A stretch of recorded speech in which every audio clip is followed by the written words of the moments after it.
Hi, I'm Larry Heather. I'm the independent in Calgary Heritage in the federal election, and my friend here. Jesse Rau from Christian Heritage Party, also running the federal election in Signal Hill area.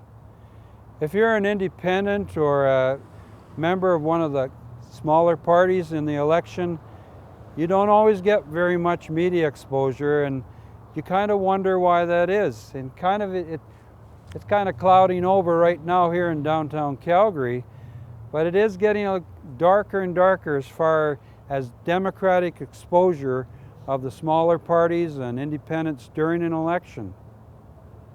Jesse, do you have an example of what you perceive to be in this election? Thank you, Larry. Yes, well, my story that initially gave me a voice to start speaking out about the concerns going on in this country started with media bias that took place. Quotations that I didn't actually said.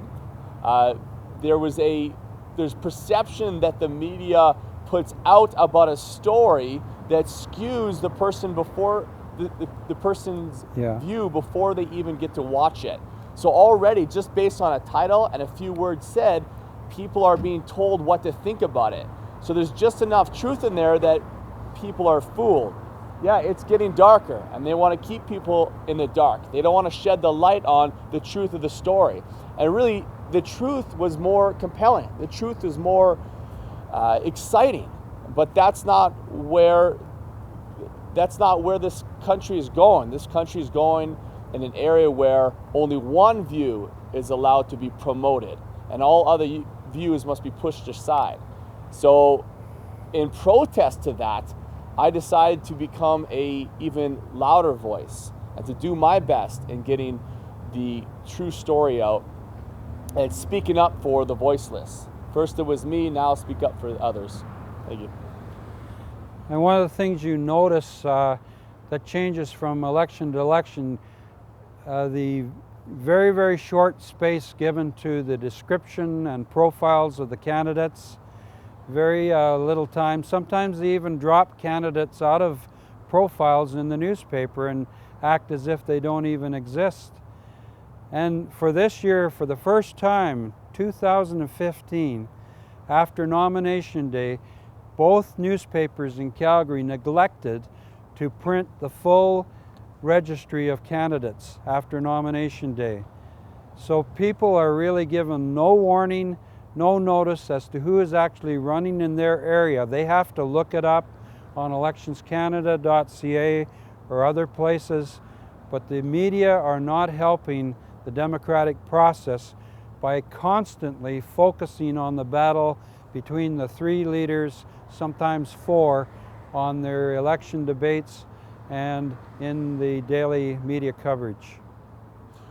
Beyond not helping, they're actually hindering the process. And Larry's right, comments that he made before, that there's a natural excitement in the human heart to want to see an underdog rise from the top, a David take on a Goliath.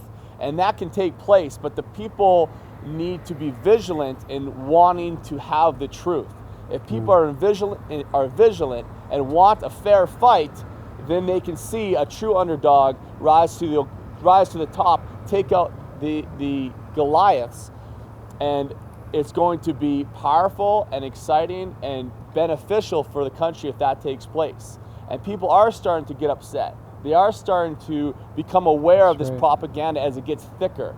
Canadians are polite, but they're not stupid. And so I believe that people are starting to wake up, and Larry and I and other voices would rather lead the way instead of coming up later. So I also call upon others that see things clearly. Come with us, let's lead the way. Let's lead the way, and others will follow and wake up. Thank you. Thank you, folks, and remember to come out and do your democratic duty on October 19th. Vote for the vote that best suits you. And I believe that the moral, deep, value heart issues are far exceeding the money issues. The money issues can be solved if you have the right people and the right identity of where you stand with the heart issues.